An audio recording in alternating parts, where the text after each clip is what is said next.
The sky outside the window was a flat, oppressive gray, the kind that feels like it's slowly sinking. I sat on the edge of the sofa in the living room, the ashtray on the coffee table already overflowing. In the dead quiet of our apartment, the only sound was the tick-tock of the second hand on the wall clock, each click an accusation. I've been sitting like that for 2 hours. My phone screen lit up, a text from Jessica. Project dinner's running late. Go ahead and eat, don't wait up. The words were brief, efficient, not even smiley face. I stared at the screen for a few seconds before letting it go dark. No reply. I stubbed out my cigarette and pushed myself to my feet, walking over to the dining table. 4 dishes sat there, all of her favorites, now cold and completely unappetizing, a skin of congealed grease forming on the sauces. Today was our 5th wedding anniversary. She'd forgotten again, or maybe she hadn't forgotten, just decided it wasn't important enough to change her plans for her. A humorless smile touched my lips. I grabbed a plate, served myself some of the cold food, and began to eat in silence. It tasted like nothing, but I chewed each mouthful with methodical precision. Halfway through, the familiar dull ache started in my gut. I winced, putting down my fork. In the kitchen, I poured a glass of water and swallowed the pills from the orange prescription bottle in the medicine cabinet. The relief wouldn't be instant. The discomfort coiled inside me. I leaned against the quartz countertop, looking around the sleek, immaculate kitchen. It looked like it belonged in a magazine, a place where no one ever actually cooked. Jessica was always busy with work, and I was constantly out at client dinners. We rarely used the stove. My phone buzzed again. A text from David, my assistant, reminding me about the 9 a.m. board meeting tomorrow. I typed back 2 words. Got it. You sound a little hoarse, Mike. His reply came instantly. Is your stomach acting up again? I can try to reschedule the meeting. David was sharp, always picking up on the smallest things. Don't, I texted back, cutting him off. It's fine. I put the phone down and walked to the floor-to-ceiling windows. The city lights were on, painting the darkness with a cold, electric glow. Down below, an Uber pulled up to the curb. A young woman in a stylish dress hopped out, laughing as she ran into the arms of her boyfriend, who was waiting for her. They kissed, then walked into our building hand in hand. I watched them, my expression unchanged. It felt like a lifetime since Jessica and I had been like that. In the first year of our marriage, she'd call me from the office, asking me to pick her up. She'd loop her arm through mine and chatter all the way home about office gossip and funny emails. When did that stop? I guess it was around the time I threw everything I had into expanding the company, and she started making a real name for herself in her own field. We were both busy, so busy that some days we barely spoke at all. I told myself this was just what marriage became, the unspoken understanding between 2 adults focused on their careers. It wasn't until recently that I started to suspect I was wrong. The pain in my stomach eased into a dull throb. I went back to the living room and began clearing the table. I scraped the untouched food into the trash can and loaded the plates into the dishwasher, my movements practiced, almost robotic. When everything was clean, I went into my study, opened my laptop, and started answering emails. Work had always been my refuge, the easiest way to occupy my hands and my mind. The front door clicked open just after 11. The sound of keys hitting the small tray on the console table, followed by the sharp tap of heels on the hardwood floor. Jessica was home. She was still in her work clothes, a tailored suit that made her look sharp and confident. Her makeup was perfect, though I could see the fatigue around her eyes. But there was a brightness there, too, a lingering excitement from her party. Still up? She asked, seeing the light from under my door as she slipped off her shoes. Yeah, just finishing something up, I called back, my voice flat. She dropped her purse on a chair and came to lean against the doorframe of the study. I told you not to wait up. We landed the Henderson account tonight. Everyone was ecstatic, so we went out for a drink to celebrate. Her tone was light, relaxed, the casual air of a mission accomplished. My eyes never left the screen. I know. There's water on the counter. You should have some. Oh, okay. She didn't move. I could feel her watching my silhouette, the desk lamp casting half my face in shadow. Did you eat? I ate. The conversation stalled. She straightened up. Well, I'm going to take a shower. Okay. She turned to leave, but paused in the middle of the living room. I heard her sniff the air. Did you smoke in here? One, I replied from the study. She frowned. I knew, but didn't say anything more. She hated the smell of smoke, which is why I rarely did it in the apartment. She probably figured I was just stressed from work. She didn't press it. She walked into the bathroom. The water started running. Only then did I lift my head, my gaze fixed on the empty doorway. My expression was unreadable, a storm of emotions churning just beneath the surface. I'd heard the energy in her voice, and it wasn't just about closing a deal. It was something more, a kind of relief. Maybe. I looked back at my laptop, my fingers resting on the keyboard, but I couldn't form a single sentence. My stomach started to hurt again. In the bathroom, Jessica let the hot water cascade over her. She closed her eyes, but another man's face immediately appeared in her mind. Lucas, the new partner of the firm. Young, handsome, full of an energy that was almost overwhelming. The way he looked at her was a direct, unapologetic mix of admiration and heat. At the party tonight, as people were leaving, he'd caught her by the arm. Jessica, he'd said, his voice low and serious. Do you have any idea how brilliant you are? It's impossible to look away. Her heart had skipped a beat. She'd pulled her hand back instinctively. Thinking about it now, she felt a flush creep up her neck. She shook her head, trying to banish the image. She was a married woman. She couldn't think about things like that. And yet, the feeling, that thrill of being truly seen, something she hadn't felt in a long, long time, was undeniably real. When she came out of the bathroom, the study door was closed. He must have gone to bed. She felt a small, strange sense of relief. For some reason, she didn't know how to face him tonight. She went to the kitchen for a glass of water and found the pitcher was full, the water perfectly cool, but not cold, just the way she liked it. She paused, holding the glass. Michael was always like this, quietly taking care of the little things.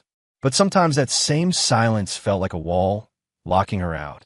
She drank a few sips, set the glass down, and walked to the bedroom. Only a dim bedside lamp was on. Michael was already in bed, his back to her side. He seemed to be asleep. She slipped under the covers as quietly as she could. A careful distance separated them, an invisible line drawn down the middle of the mattress. She lay on her back, staring at the ceiling, wide awake. The man beside her was breathing evenly, but she knew he wasn't asleep. After all these years, she knew his tells. When he was pretending to sleep, his posture was always too perfect, too still. She opened her mouth, wanting to ask if something was wrong, or maybe even to mention what day it was. But in the end, she said nothing. It didn't matter. He probably didn't care anyway. It was just a date on the calendar. She rolled over, turning her back to him, and closed her eyes. In the darkness, Michael slowly opened his. His eyes were clear, devoid of any trace of sleep. He listened to her steady breathing, knowing it was as fake as his own. He thought of the picture he'd seen that afternoon. One of Jessica's colleagues had posted a group photo from a work retreat on Instagram. In the corner of the shot, Jessica was standing very close to a young man, both of them smiling. The man's gaze was fixed on her, intense and proprietary. He'd only glanced at it at the time, scrolling past without a word. Now, the image was burned into his mind. The dull pain in his stomach was a constant presence, a slow, corrosive burn. He sat up, his movements fluid and silent, careful not to disturb her. In the faint city light filtering through the blinds, he studied the profile of her face. It was so familiar, yet tonight, it felt like looking at a stranger. He sat on the edge of the bed for a long time, until the pre-dawn chill began to seep through his pajamas. Then, without a sound, he stood up and left the room. The next morning, when Jessica woke up, the space beside her was empty. She reached a hand over. The sheets were cold. She rubbed her temples, which were throbbing from a restless night. She got out of bed. The apartment was unnervingly quiet. There was no breakfast on the table, no sign of Michael in the kitchen. This was unusual, unless he had an incredibly early flight or some kind of emergency. He always waited for her to get up, or at least left coffee and toast out for her. She walked to his study. The door was open, the room empty. His desk was neat, his laptop closed. A strange feeling of emptiness washed over her. She pulled out her phone, her thumb hovering over his contact, but she hesitated. He probably just had an emergency at the office. That had to be it. Instead of calling, she sent a text. "Everything okay? You left early." The message went out into the void. Hours passed with no reply. Jessica poured herself a glass of milk, toasted a piece of bread, and called it breakfast. As she was getting ready to leave, she noticed that the spare key to his car, the one he always took when he left early, was gone from the hook by the door. He was definitely out. All day at work, she was distracted. She kept checking her phone, but there was nothing for Michael. It was completely out of character. No matter how busy he was, he always replied, even if it was just a single letter came. In the afternoon, she tried again. Are you coming home for dinner? Still nothing. Just before 5, Lucas appeared at her cubicle. He tapped gently on the partition. Got plans tonight? I know this new Italian place that's supposed to be amazing. Jessica looked up into his smiling eyes. Her first instinct was to say no, but the words that came out were, sure, why not? Maybe it was Michael's silence that was getting to her. Maybe she just wanted a distraction. The restaurant was beautiful, with soft lighting and quiet music. Lucas was a great conversationalist, charming and funny, and he made her laugh several times. He was the complete opposite of Michael. Michael was steady and quiet, like a deep, still lake. Lucas was bright and intense, like a fire. You seem a little distracted today, Lucas said, casually cutting into his steak. Jessica blinked, then forced a smile. No, just a little tired, I guess. Don't work so hard, he said, his gaze serious. You have to let yourself live a little. You got dark circles under your eyes. His concern, tinged with an easy intimacy, made something stir inside her. It had been so long since anyone had spoken to her like that. Michael would just say, get some rest, a flat, perfunctory statement of care. Thanks, she said, looking down and pushing her pasta around with her fork. Don't thank me, he laughed, changing the subject to a funny story about a trip he'd taken. They stayed for a long time. Afterwards, Lucas offered her a ride home, and she accepted. He pulled up in front of her building. Jessica unbuckled her seatbelt. Thank you for dinner. I had a really nice time. The pleasure was all mine, Lucas said. In the dim light of the car, his expression was serious. Jessica, I should get going, she interrupted, pushing the door open. Drive safe. She got out of the car almost in a rush, not looking back as she hurried into the lobby. It wasn't until the elevator doors closed that she finally let out a breath, leaning against the cool metal wall. She had seen where he was going with that look. It was more than just friendly. Her mind was a mess. There was the secret thrill of being pursued, the fear of the unknown, and a sharp, stabbing pang of guilt over Michael. She unlocked the door to their apartment. It was pitch black and silent. He wasn't back yet. She flipped on the lights and stepped inside. She checked the living room, the study, the bedroom. Nothing. She went back to his study. The desk was exactly as she'd left it that morning. A real, cold fear began to set in. She pulled out her phone and dialed his number. The automated voice was chilling. The number you have dialed has been turned off. Turn off? Michael's phone was never off.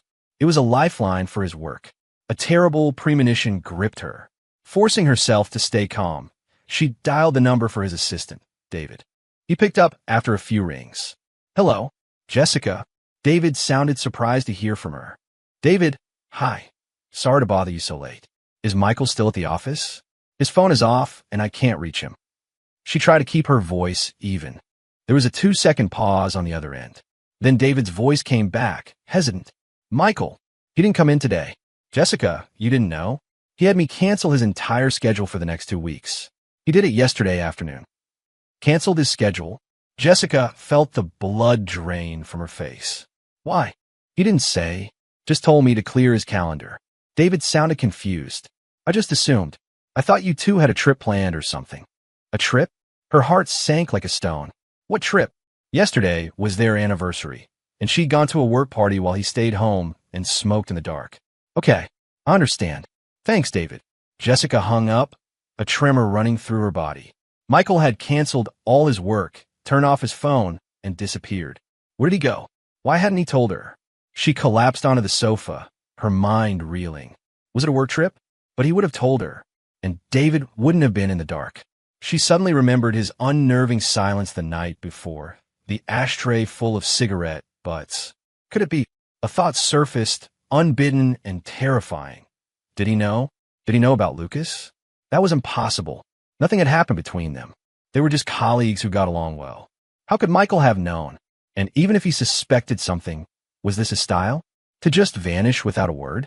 She started tearing through his things, searching his study drawers, his closet, desperate for a clue. His passport was gone. So was his ID and a few of his go-to outfits. One of their suitcases was missing from the top of the closet. He had really left, and not for work. Jessica sank to the floor, staring at the empty space where his clothes used to hang. An overwhelming sense of panic and confusion washed over her. Michael was gone. No would-be, no explanation. Just gone. She remembered waking up briefly the morning before. She thought he'd put something on the nightstand before he left. At the time, she'd been too groggy to care. She scrambled back into the bedroom and felt around on the nightstand. Her fingers brushed against a small, hard box. It was a dark blue velvet jewelry box. Her heart hammered against her ribs as her trembling fingers lifted the lid. Inside wasn't a necklace or a ring for her. It was a simple platinum wedding band, the one Michael wore every day. Beneath it lay a folded piece of paper. Jessica unfolded it. Michael's familiar, strong handwriting covered the small square. There were only 3 words. I'm gone. No greeting, no signature, no date. Just those 3 cold, final words. Jessica stared at the note and the abandoned ring, and the blood in her veins turned to ice. He was gone, and it wasn't an impulse. It was planned.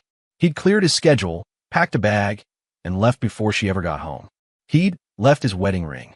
So that's what he was doing last night, sitting in the dark, smoking. He was making his final decision. So that's why he'd asked if she'd eaten.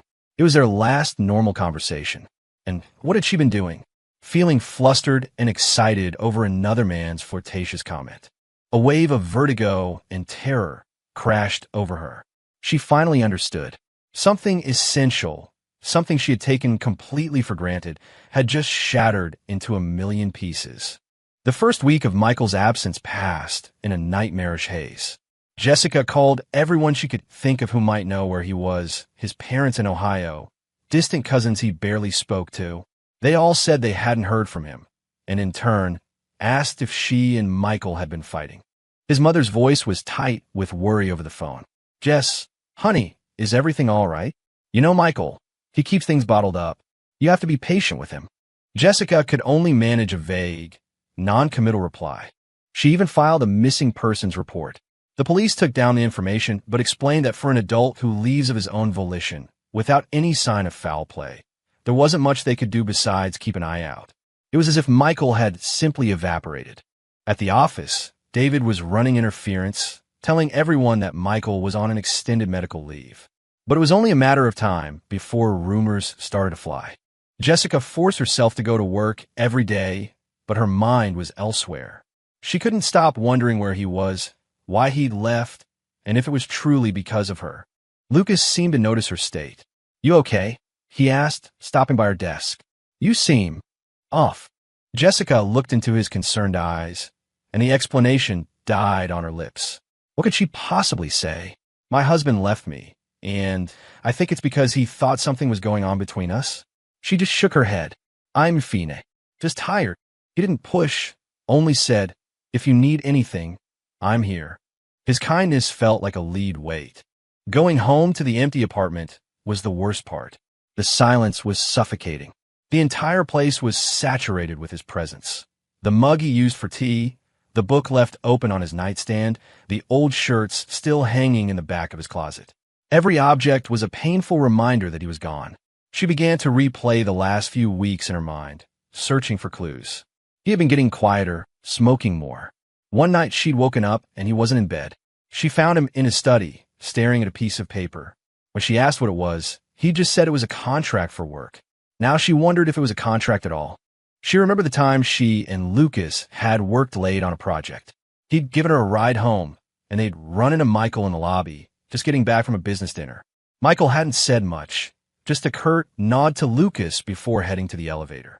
At the time, she thought nothing of it, but now she remembered the look in his eyes, colder than usual, harder. Another time, Lucas had called while she was in the shower. Michael answered. When she came out, he handed her the phone and said, "It's your colleague," in a perfectly normal voice. But looking back, she remembered Lucas's tone on that call had been a little too familiar, a little too warm. All these little details, so easily dismissed at the time, now felt like a series of flashing red lights she'd completely ignored. Had he known all along? Had he sensed the shift between her and Lucas? Was he waiting for her to say something, to pull back on her own? And she, oblivious, had walked right into a dinner invitation with the man the night he disappeared. A tidal wave of regret washed over her. She picked up the platinum ring he'd left behind.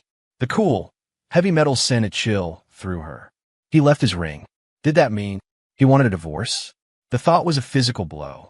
She had always believed their marriage had just settled into a comfortable, if boring, routine, like most long-term couples. It had never, ever occurred to her that it could end, that Michael could leave. She had thought of their home, their marriage, as a fortress. No matter what happened outside, it would always be there to come back to. Now she saw that the fortress was just an empty shell. Its keeper had abandoned his post. On the 7th night, while sifting through Michael's desk for the 100th time, she found a small, locked drawer she'd never noticed before. She tried his birthday, her birthday, their anniversary. Nothing. Then, on a whim, she punched in the date from the day he left. With a soft click, the lock sprang open. Her heart began to pound. She slowly pulled the drawer out. There wasn't much inside. On top was a thick medical file. She opened it, her hands shaking. When her eyes fell on the diagnosis, the air left her lungs.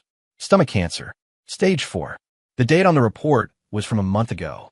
Underneath the file were printouts for a one-way flight to San Diego for the day he disappeared, and a signed, notarized divorce agreement. In the section for division of assets, Michael had left her almost everything, including the condo they lived in. It was dated last week. At the very bottom of the drawer was a faded photograph.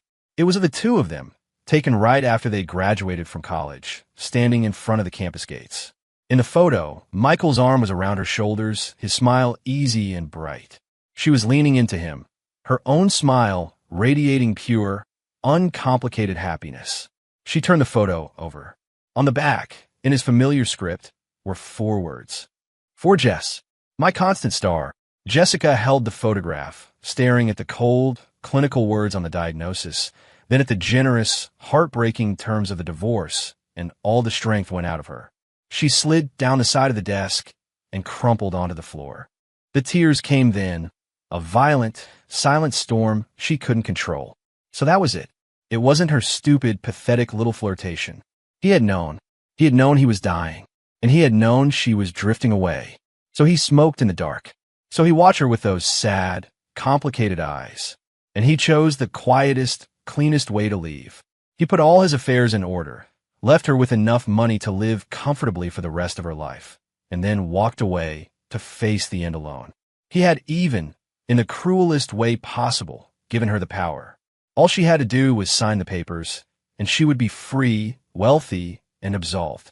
He had thought of everything except himself. Jessica curled into a ball on the cold floor, clutching the old photograph so tightly her nails dug into her palms. The grief and guilt were a physical force, threatening to tear her apart. She remembered how thin he'd gotten recently, how he'd sometimes press a hand to his stomach his waning appetite. How could she have been so blind? How could she have just assumed it was stress? She had been so wrapped up in her own petty career dramas and emotional whims that she had completely missed the fact that the person closest to her in the world was in agony. Michael! Michael! She screamed his name in her head, but there was only silence. Where was he now? In San Diego? Alone? Sick? How was he managing? Jessica scrambled to her feet, wiping the tears from her face with the back of her hand. She couldn't give up. She had to find him. She grabbed her phone and booked the first flight to San Diego. Then, she started calling every hospital in the city, asking if a patient named Michael Thompson had recently been admitted. She didn't know if she would find him, but she had to try. The air in San Diego was thick with the salty tang of the ocean. Michael rented a small, one-bedroom apartment in an older building not far from the coast. It was sparsely furnished, but it had a small balcony with a sliver of an ocean view. He chose it because it was quiet and because it was only a short drive from the city's best cancer center. Before he checked himself in, he wanted a few days to himself. A few days to get used to the anonymity, to gather his thoughts. Leaving had been easier than he'd expected. Once the decision was made, the logistics were simple, but there was a hollow space in his chest that the ocean breeze couldn't fill. He tried not to think about Jessica. Had she noticed he was gone yet? Was she frantic or was she relieved? He couldn't let his mind go there. Seeing that text from Lucas pop up on her phone in the study that day, it felt like the world had gone gray. He'd seen the signs before, of course, but he hadn't wanted to believe them. He thought what they had was strong enough to withstand anything. But maybe the foundation had been crumbling for years, and he'd just refused to look down. Then came the doctor's report. It was a 1-2 punch from which he knew he would never recover. He hadn't told her about the cancer. He couldn't stand the thought of seeing pity in her eyes. That would be worse than the disease itself. And if he was being honest, it was a test. A cruel, selfish test. If he was going to die anyway, why not give her an easy way out? If her heart was already somewhere else, he would only be an anchor weighing her down. The moment he left his ring on the nightstand, it felt like he was cutting off a part of himself. It hurt, but there was a strange, dark freedom in it, too.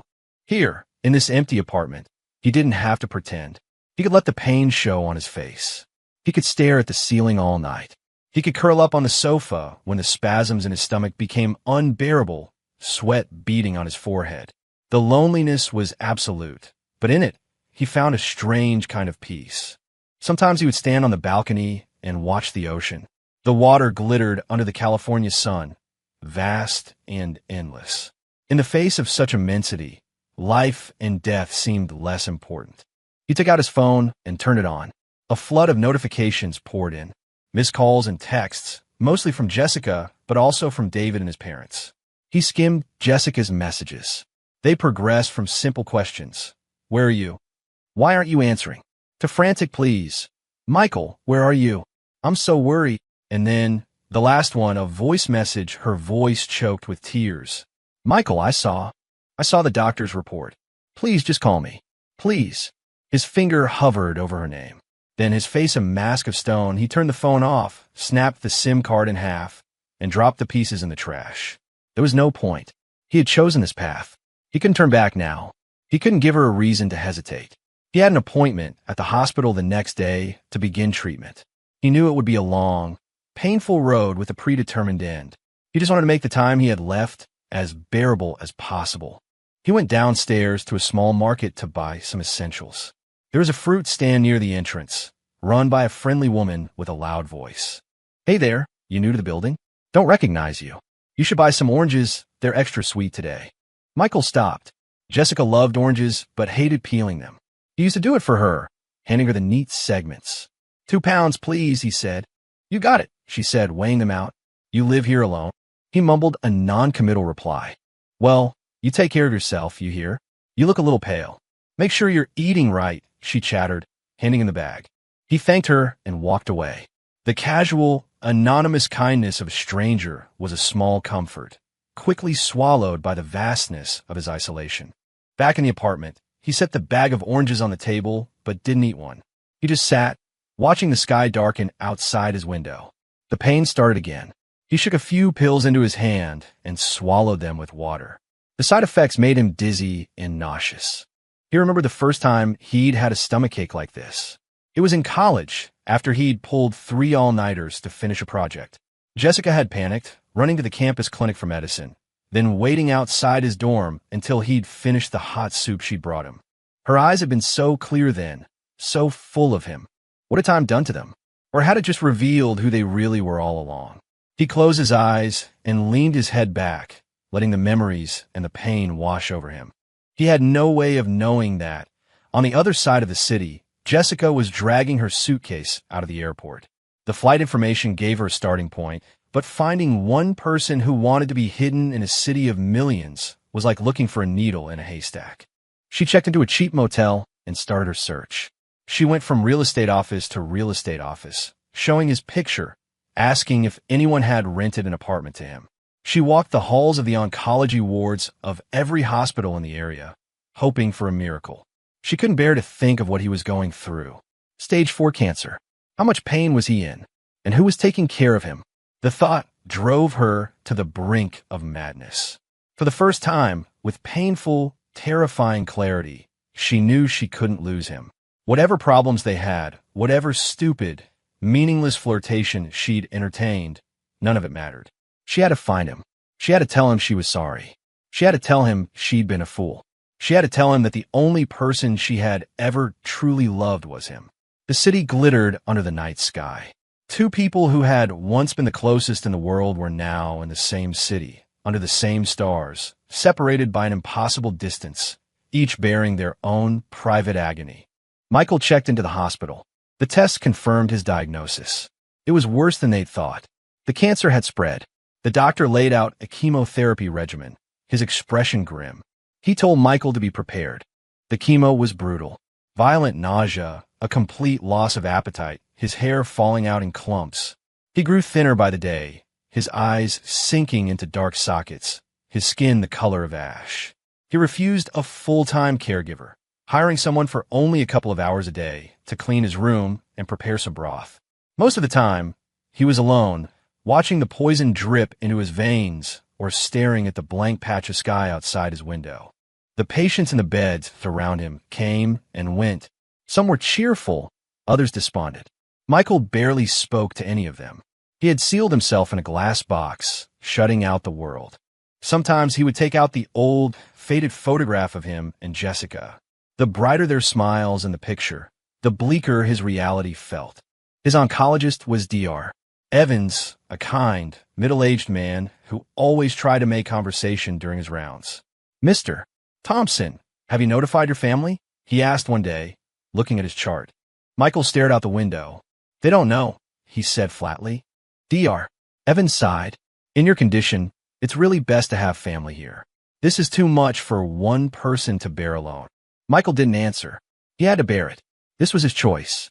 In between chemo cycles, on days when he felt strong enough, he would put on a hat and sit in the small garden behind the hospital. It was always full of patients and their families. The sound of children laughing, the low murmur of conversations. It was a portrait of life that only highlighted his own solitude. One afternoon, he saw a young woman pushing her father in a wheelchair. She looked exhausted, but she spoke to him softly, constantly adjusting the blanket on his lap. Michael watched them for a long time. He wondered what Jessica would do if she were here. Would she be impatient with the tedious demands of caregiving? Or would she be like that woman, gentle and steadfast? He didn't know. He realized with a jolt that he didn't really know the woman she had become. They had been together for so long that they had stopped paying attention. One afternoon, he was dozing in his bed when he heard a commotion at the nurse's station down the hall. A woman's voice, sharp with anxiety. "Please, you have to let me see him. I'm looking for Michael Thompson. Is he in this ward?" Michael's heart seized. He knew that voice. Jessica. How in the world did she find him? He instinctively pulled the covers up to his chin and turned to face the wall, his heart hammering against his ribs. He could hear snippets of the conversation. "I'm sorry, ma'am. Patient privacy. I'm his wife. Look, here's our marriage license. Here's a picture." Her voice was thick with tears. "I've been looking for him for weeks. Please." The nurse sounded sympathetic but firm. "Ma'am, I can't let you in without his permission. Let me go ask him if he's willing to see you." "Okay, yes, thank you. Thank you so much." He heard footsteps approaching his room. Michael squeezed his eyes shut, his knuckles white as he gripped the thin hospital blanket. The nurse leaned over him. "Mr. Thompson, there's a woman here. Jessica Miller? She says she's your wife. Would you like to see her?"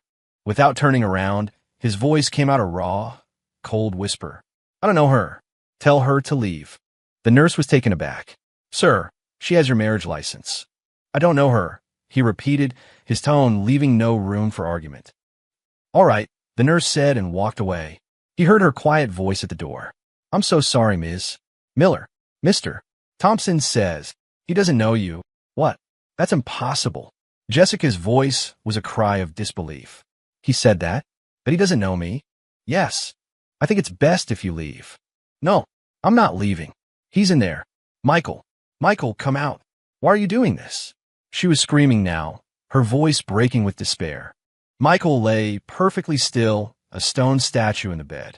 Every one of her cries was a knife twisting in his heart. He bit down on his lip, so hard he tasted blood. The commotion lasted for a few more minutes before security guards arrived and gently escorted her away. The hallway fell silent again. Michael slowly opened his eyes. They were dry and burning.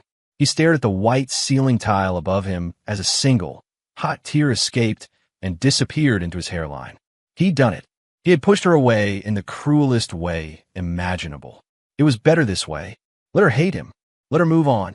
It was better than letting her see him like this, a withered, dying man, and chaining her to him out of guilt and pity for the rest of her life. He took out the worn photograph, his thumb stroking the image of Jessica's young, smiling face. Jess, I'm sorry. And goodbye. Jessica was escorted out of the hospital by security. She stood on the curb, the hot sun beating down, but she was shivering. He doesn't know you. Michael's words, delivered by a stranger, had shattered the last of her hope. It was worse than the divorce papers, worse than the diagnosis. It was a cold, absolute rejection that froze her to the core. How could he, after 5 years of marriage, after everything they'd been through, how could he erase it all with those 3 words? A hot surge of anger and betrayal rose in her, but it was quickly extinguished by a pain so deep it stole her breath. She stumbled back to her motel room and collapsed on the bed, staring at the ceiling. The tears were gone, replaced by a hollow numbness. Should she just give up? Do what he so clearly wanted her to do? Sign the papers, take the money, and disappear from his life? Maybe it would be a relief for both of them. She picked up her phone. The screen lit up with a photo of the two of them, taken a few years ago on vacation. They looked so happy. Was it all a lie? No, she wouldn't accept it. If Michael truly felt nothing for her, why leave her everything? If he hated her, there were 1,000 crueler ways to end things. He wouldn't have just slipped away to suffer alone. He was pushing her away, maybe because he still cared. The thought was a tiny flicker of light in the overwhelming darkness. Jessica sat up. She couldn't give up. Not now, when he needed someone the most. She went back to the hospital. This time, she didn't go to his ward. She found Dr. Evans. She explained who she was, showing him her marriage license and their photos. Dr. Evans looked at the exhausted but determined woman in front of him and sighed. Mrs. Thompson, I understand, but your husband has been very clear.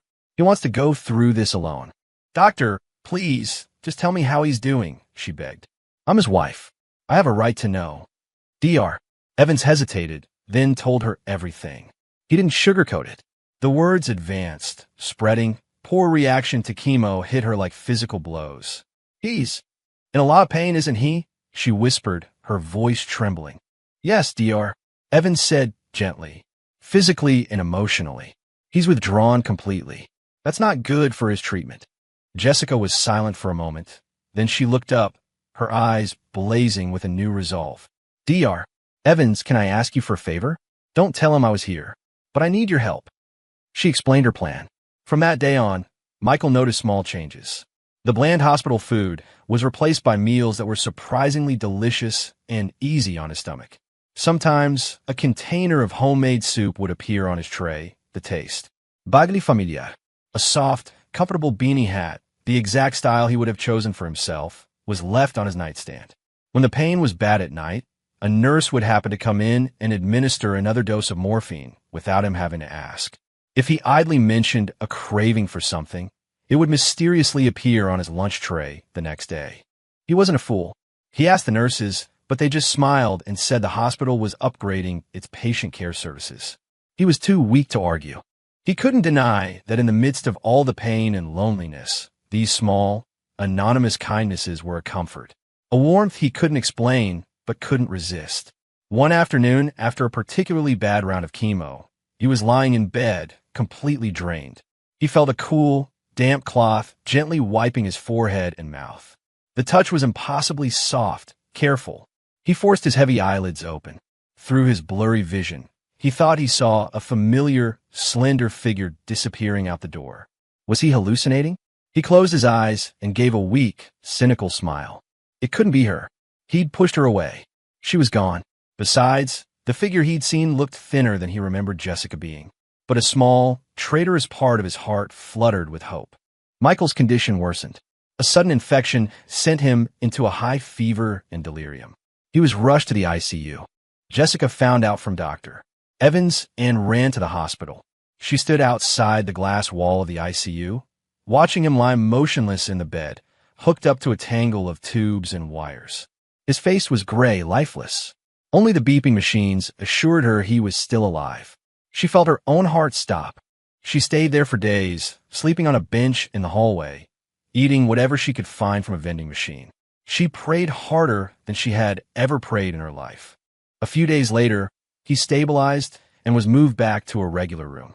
He was still unconscious. Jessica was finally allowed inside.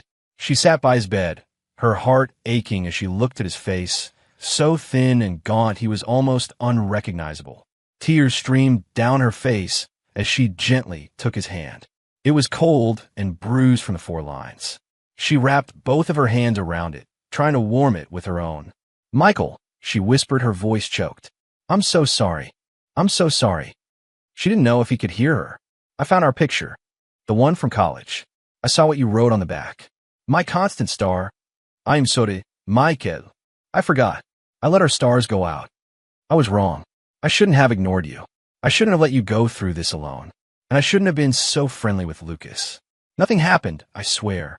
I was just lost. Please wake up. Please? We can start over. I swear, I'll never let you go again."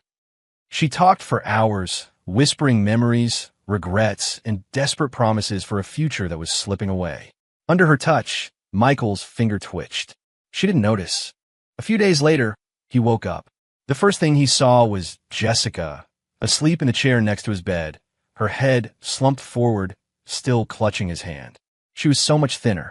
Her face was pale and drawn, with dark purple shadows under her eyes. So it wasn't a hallucination. All those small comforts, the familiar taste of the soup, the fleeting glimpses of her.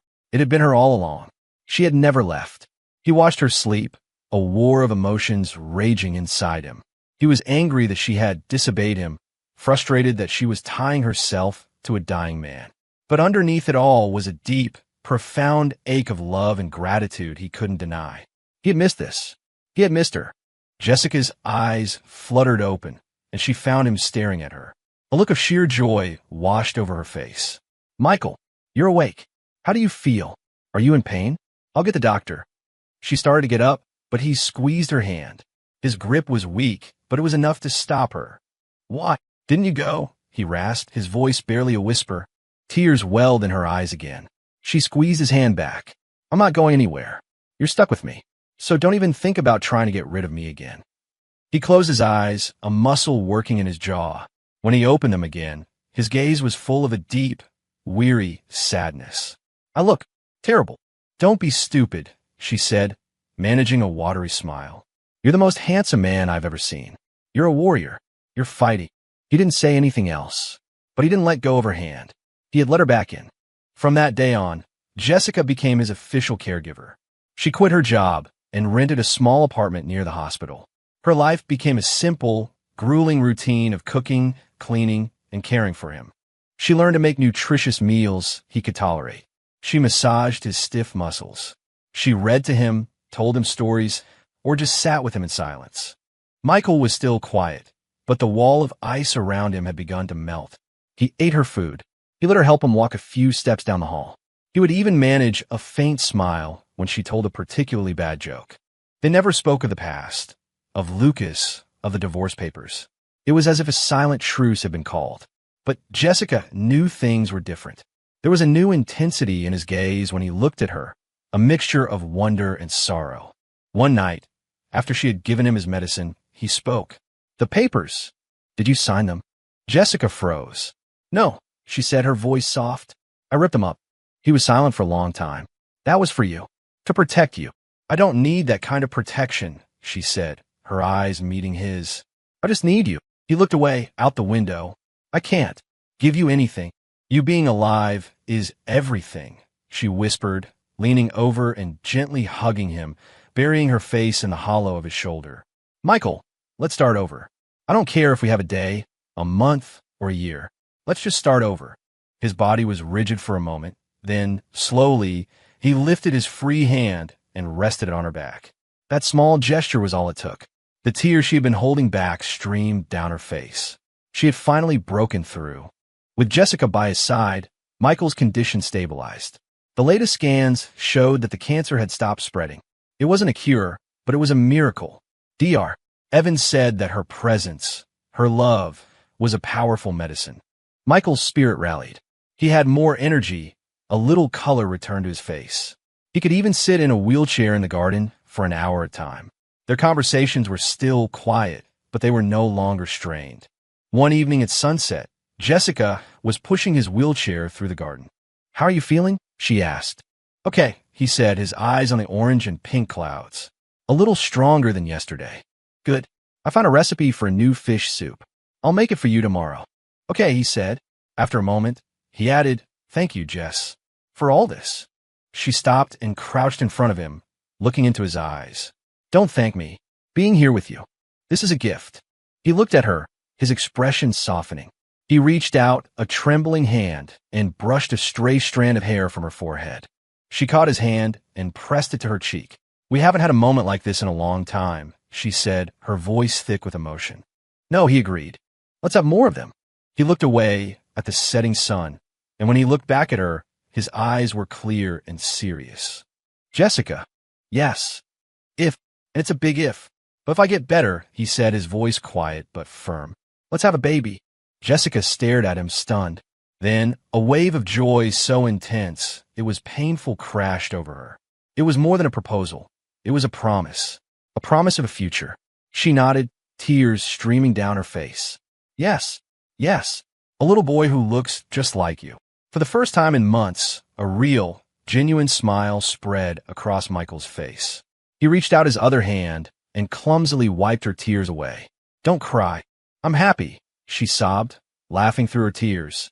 The setting sun cast their two shadows as one long silhouette on the path, inseparable. But the reprieve was short-lived. The next round of chemo hit him harder than ever, wiping out all the progress he had made. Watching him suffer, Jessica felt helpless. One night, as he lay awake, his body rigid with pain, she held his hand and talked to him, trying to distract him. "When you're feeling better, we'll go on a trip. Just somewhere close. To the ocean. We can rent a little cottage and just watch the waves." He suddenly interrupted her, his voice weak. "Jessica, what is it? Is the pain worse?" "No," he said, his eyes finding hers in the dim light.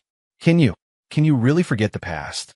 Her heart sank, the unspoken thing that had been hovering between them. "Yes," she said without hesitation. "Michael, there was nothing between me and Lucas. I was foolish. I was bored, and I took you for granted. But my heart never left you.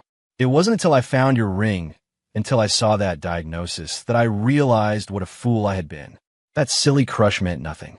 You are everything." He just looked at her, his gaze seeming to pierce right through her. Finally, he spoke, his voice full of a weary sadness. "I know." She stared at him. "You know? I know you," he whispered. "If you had really cheated, you would have been different. More guilty, more distant. You were just lost."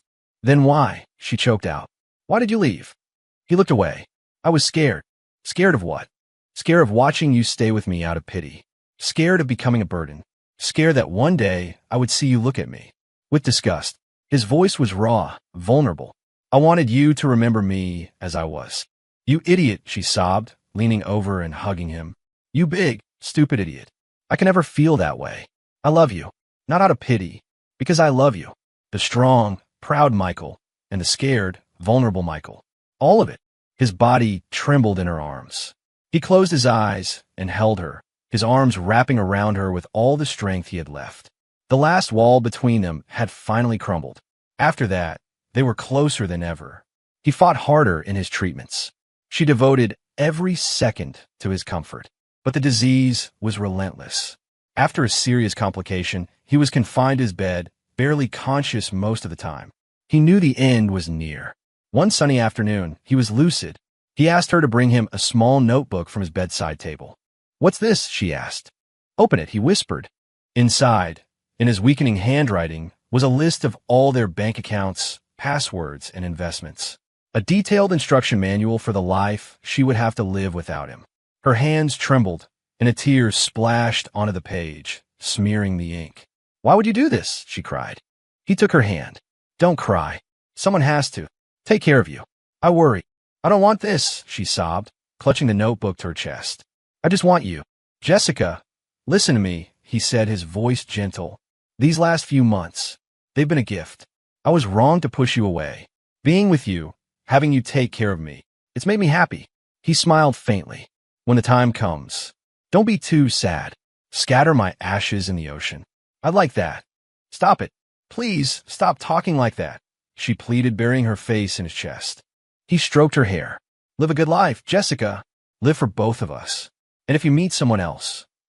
There is no one else, she said, lifting her head, her tear-streaked face fierce.